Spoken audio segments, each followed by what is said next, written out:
Yo, it's your boy Monty. We're gonna do a quick video talking about DRS. Let's see. So what you see here is the process how DRS works. You as a buyer will request a retransfer agent to, like, for example, computer share, to make a purchase directly for a share that go under your name, because the whole point of the transfer agent, computer share in this case, is to make sure that the share that you buy is going to be under your name. It's basically you're asking for, can you create a electronic ledger on my behalf and put it under my name? And then it goes to the DTC. They'll take the shares out of the system and then provide it to the transfer agent, and it's now under your name. It's a very simple process. There's nothing rocket science about it. So again, it's explained here in this slide here. Request a ledger purchase, call DTCC, or the broker in this case. It's easier to say broker at this point, and make a purchase of the shares under your name.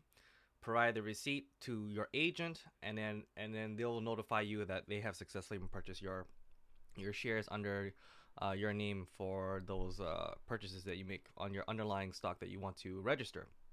So the DRS means direct registration system. So the use case here is that you want protections for the stock that you're buying, right? You want to make sure that it's under your name. That's the whole point of it. You want ownership of this particular stock. So in my opinion, like, the use case for this is for people who just want like a peace of mind, that knowing that these shares are theirs and not the brokers.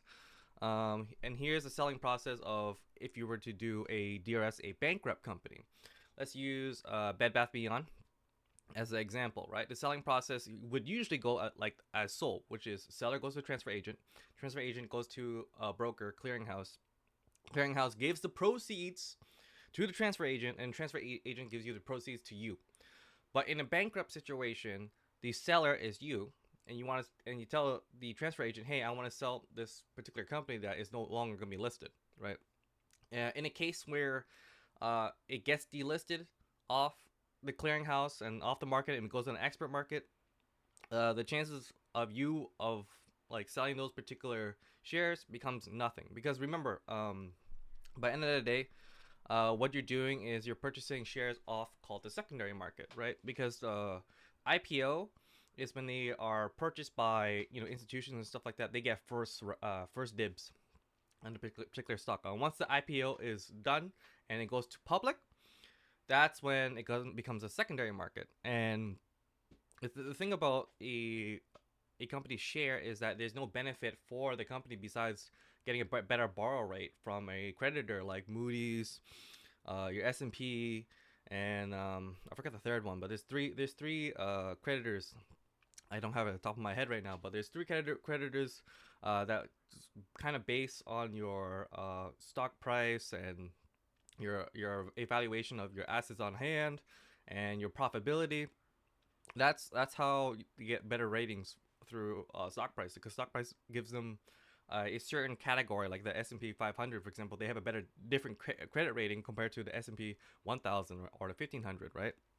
So with that being said, like, DRS by end of the day does not protect the company at all, and nor does it help the company at all. It basically means that it just helps the consumer. It use DRS as a tool, as a consumer buyer protection. It's like warranties, right? You just want to make sure that this like coupon that you own doesn't poof, right? So in a bankrupt situation, your coupon is going to expire and it becomes useless, right? Just like options, it becomes useless if it's out of the money, right? So in this case, I want to really stress this out. DRS is nothing more than a ledger. That's it. It's a buyer's protection. It is not the be all end all. And I will follow up another video about how DRS doesn't really help anybody really. It's just a old money protection system, right? It's kind of like you just assume that you cannot trust your broker to hold a stock under your behalf, which is fine. You're basically saying that I'd rather have cryptocurrency than actual, like, fiat currency, because you believe you don't need a middleman in between. That's the whole point of the whole DRS movement, is people just don't trust brokers when the system is created by brokers and the banks. You participated in it. It's nothing new, guys.